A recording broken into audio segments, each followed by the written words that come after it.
Matakin karatun ƙarshe fa na jami'a naka.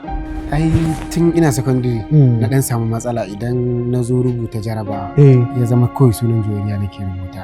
Wani abin ya bani matsala sai naga kawai gara ma in haƙura dan yi concentrate akan abu ɗaya. Salatin annabi da ake safa da yamma kai baka yi. Abubuwa da na kiran Allah da manzansa kai ba ruwanka a ciki. Duk cikin ƙanina kakaf ke na fi so ke na fi ƙauna a zuciyata.